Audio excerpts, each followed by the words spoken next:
an increasingly complex and unpredictable global landscape, understanding the intersection of politics and economics has never been more critical. The dynamics shaping international relations, trade, diplomacy, and geopolitical risks affect not only governments but also markets and businesses worldwide.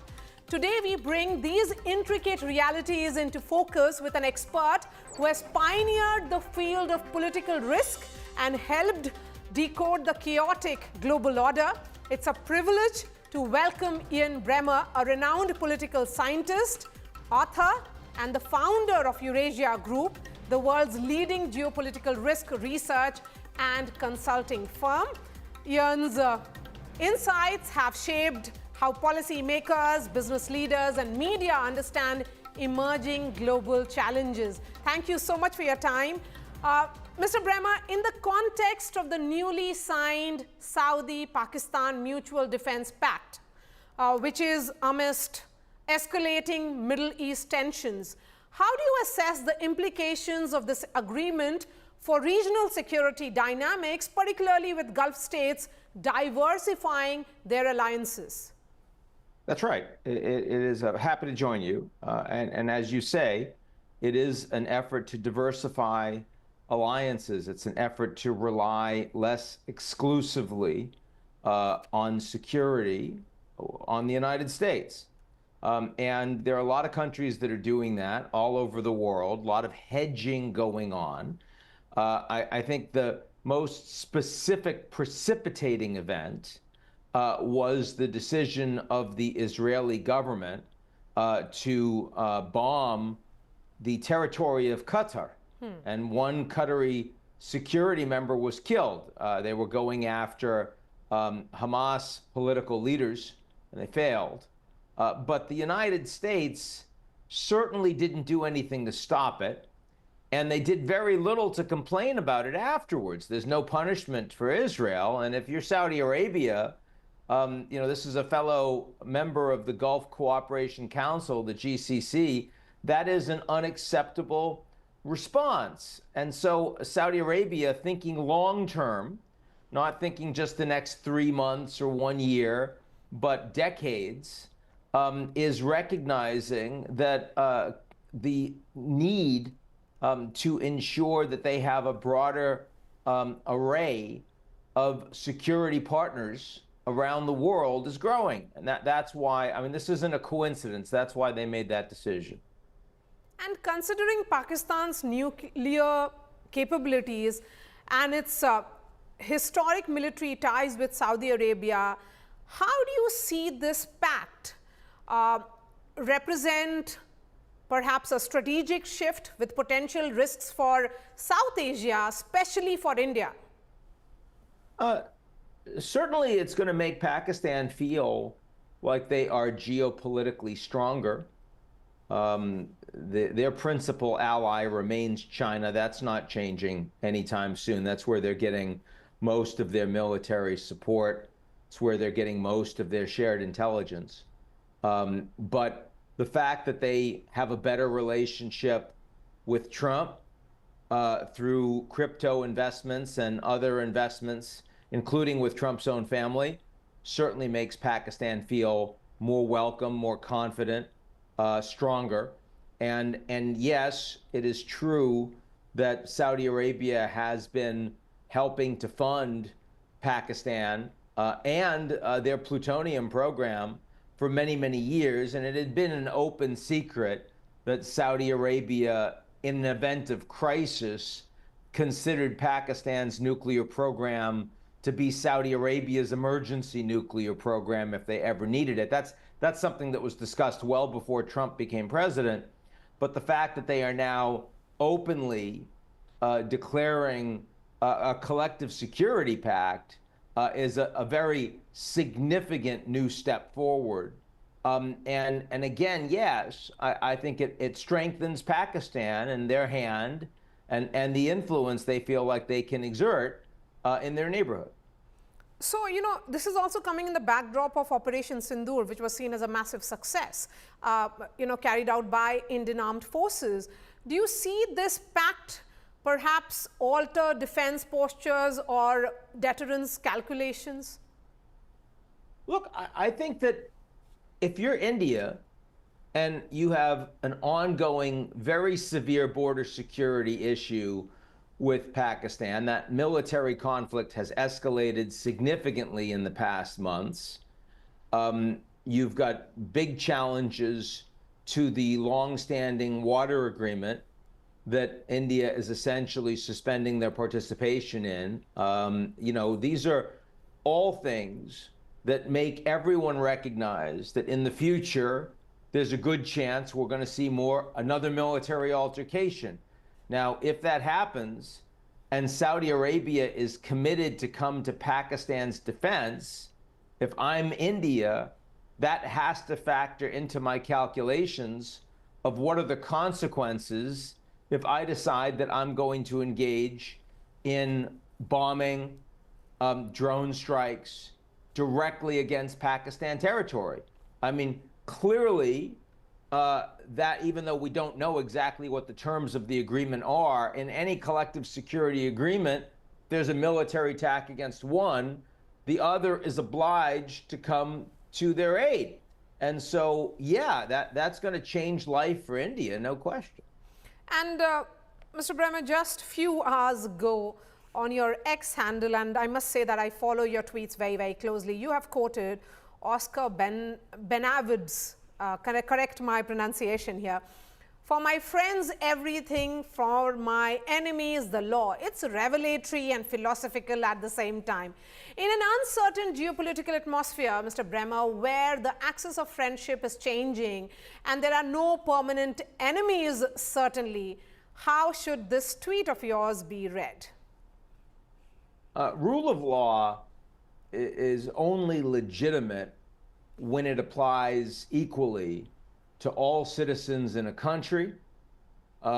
Rules of the road globally are only legitimate if they are upheld equally for countries and other actors around the world. We've seen just in the last hours China's defense minister categorically reject the idea of a return to the so-called law of the jungle. But in an environment where we don't have global leadership, where there is a great deal of disagreement among the G7 countries in what they believe in and what their values are and what they will support, what they will oppose. That's right. And that's even more true among the BRICS. Then what you see increasingly is a world order where the rules apply selectively, where the weak are meant to suffer as they must, and the strong and powerful do as they will. And increasingly that's true in many countries around the world as well. It's a world with much greater impunity and, of course, with much greater chaos, with much less collective security. That's really what's meant by that pretty evocative quote. So it is essentially a jungle law which is being applied by multiple global leaders right now? Certainly, if you're Russia, you feel like you can do whatever you want because you're the most powerful in your neighborhood, and you're not going to be stopped by the Ukrainians, who are a lesser force, by the Europeans, who can act in only a limited collective way, and by the Americans, who have shown that repeatedly that they don't really want to be involved in leading the resistance to support Ukraine. If you're Israel, you are the strongest military power, not to mention nuclear power, only nuclear power in the Middle East. And I mean, Israel launched attacks on 6 countries in one day last week. And they can ensure that not just they can deter their adversaries, but they can increasingly eradicate their adversaries. And there's very little that anyone can do to stop them. And of course, most importantly, the United States can choose to rip up trade agreements, tariff agreements, security agreements, Um, and you're going to have to, if you want to continue to enjoy a privileged relationship with the United States, unless you're very powerful and can say no to the U.S., as the Chinese have, for example, then you're going to have to hold your nose and ignore what you thought was a commitment by the Americans, and recognize that they're much more powerful than you. And so for now, you're going to have to do what they want. And there are many countries around the world, including India, that are having a very hard time navigating that. Yeah, since you speak about tariff talks, trade talks, I would say, let me bring in the call that happened. How significant was Donald Trump's personal call to Prime Minister Modi on the occasion of his birthday in advancing bilateral trade talks? Did it signal a shift in United States approach? It certainly didn't hurt.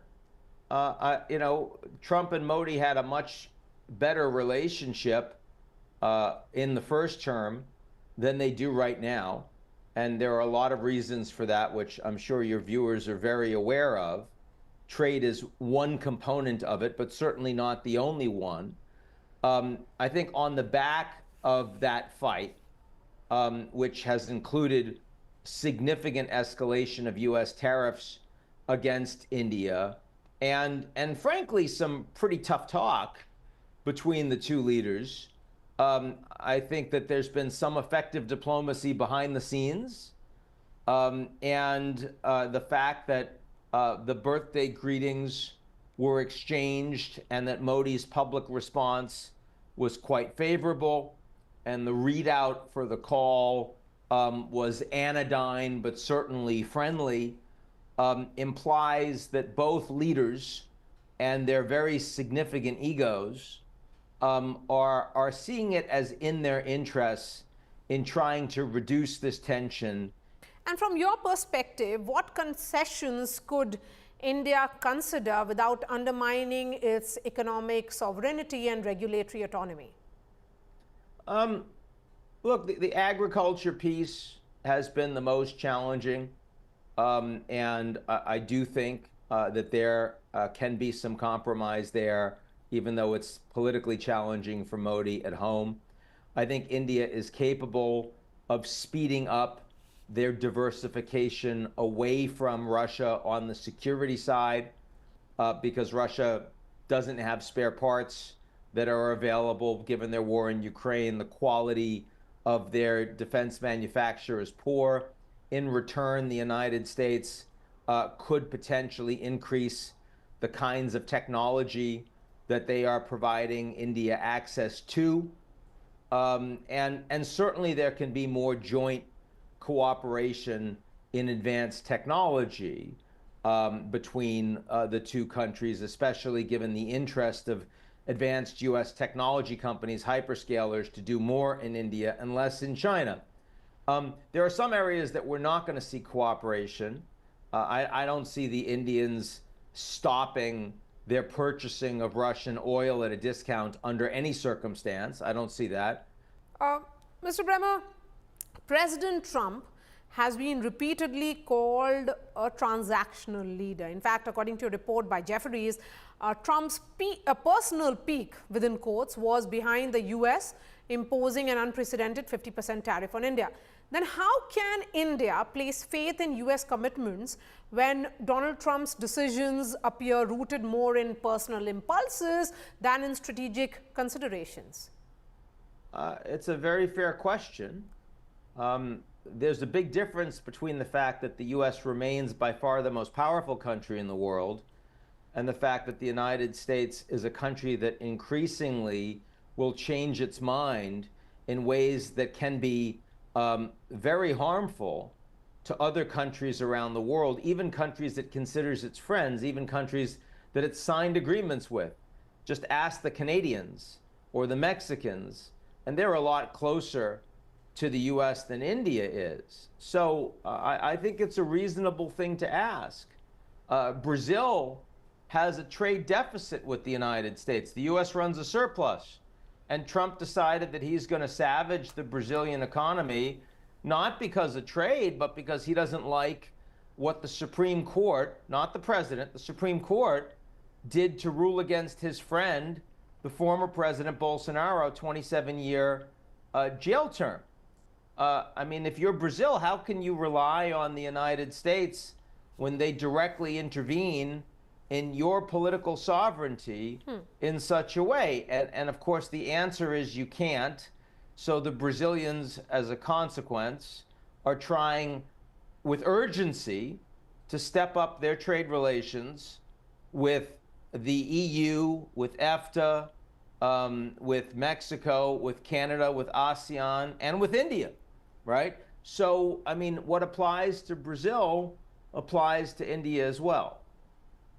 And Donald Trump is also asking NATO countries to impose 50 to 100% tariffs on China in a bid to put pressure on Russia to end the Ukraine war. And the US president this time, though, has left India out of that message. How do you view then Donald Trump's redirection of his wrath on China while omitting India? Will this pressuring of China really work? No, it's not really intended to be effective. It's performative. Remember, Trump right now is trying to get a deal with China. He's got a phone call with Xi Jinping at the end of this week. He's working to get a summit together. The Chinese hit the Americans back pretty hard, not just on tariffs, but also on critical minerals licensing. And Trump really is worried about that. So, I mean, his decision to call on NATO and the G7 to put tariffs on China is specifically because he knows that they have no intention of doing it.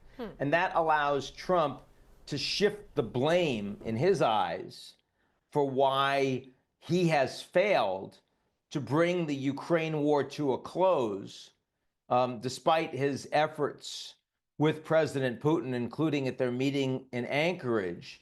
He wants to be able to say, well, look, I tried, but the Europeans are unwilling to take the steps that I said I would take, but they won't do it, so it's not my fault. Remember, it can never be Trump's fault. And how much of the changed scenario has to do with what happened at the SCO summit in Tianjin?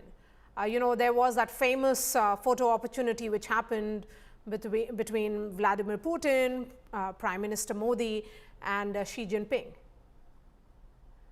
You know, I don't think it was that important. Modi didn't sign on with the SCO countries in supporting Belt and Road. Modi left China before the World War II commemorations and the military parade.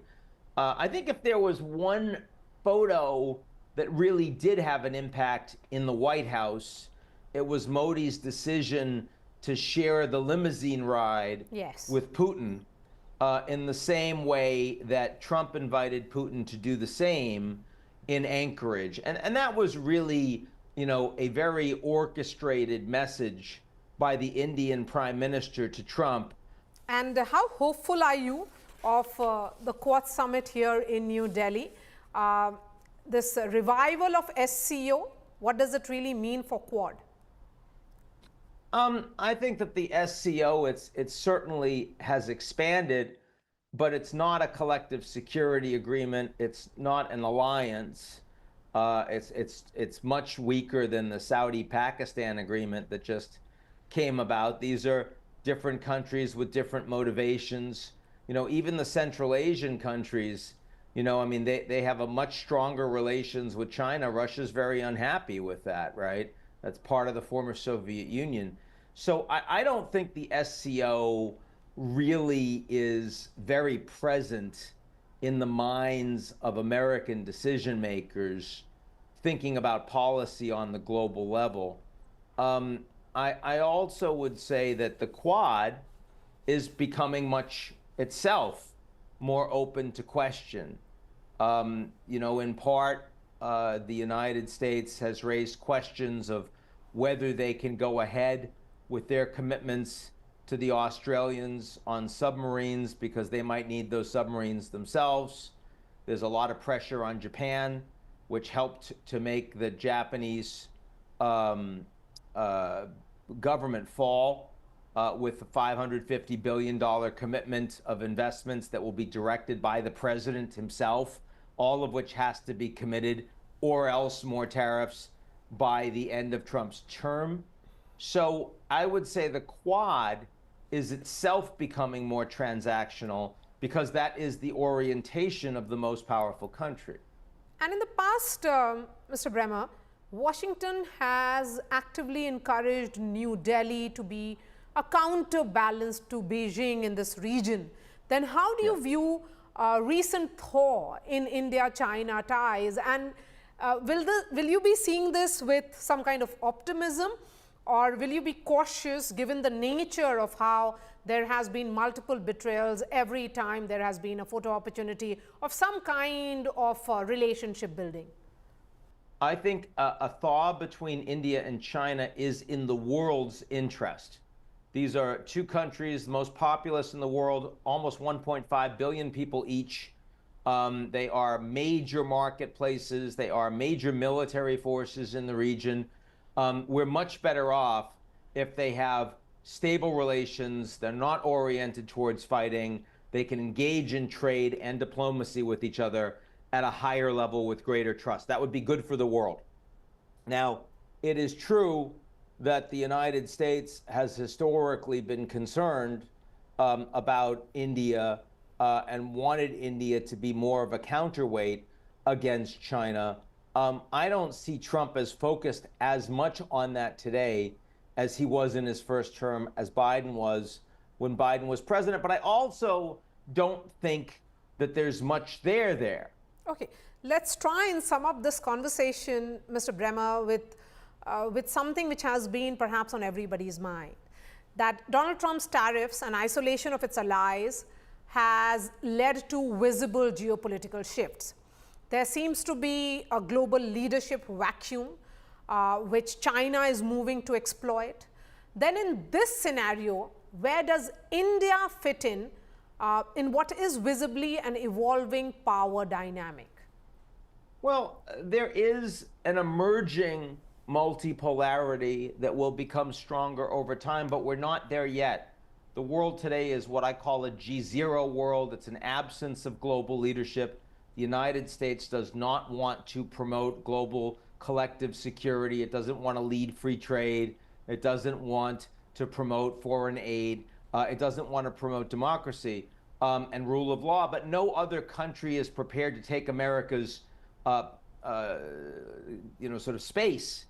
And China's the most powerful, but it's not capable of doing that. And it knows it. So in that environment, it's going to be less globalization, less growth. It's harder for everybody. But some countries are better positioned than others.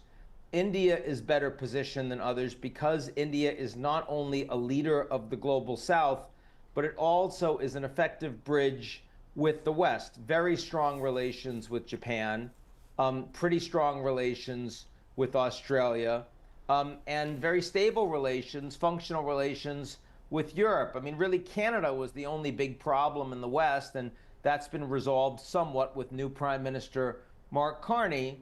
And so that leaves the big questions of China and the United States, and it turns out that both of them are a little problematic. But I'd rather be in India's position than that of many so-called middle powers around the world. Certainly, geopolitically, India is in better position right now than the European Union, for example. That actually sums up this conversation rightly. India is better placed than European Union in the geopolitical dynamics as it is fast evolving. Ian Bremmer, pleasure speaking to you, sir. Thank you for your time here on India Today.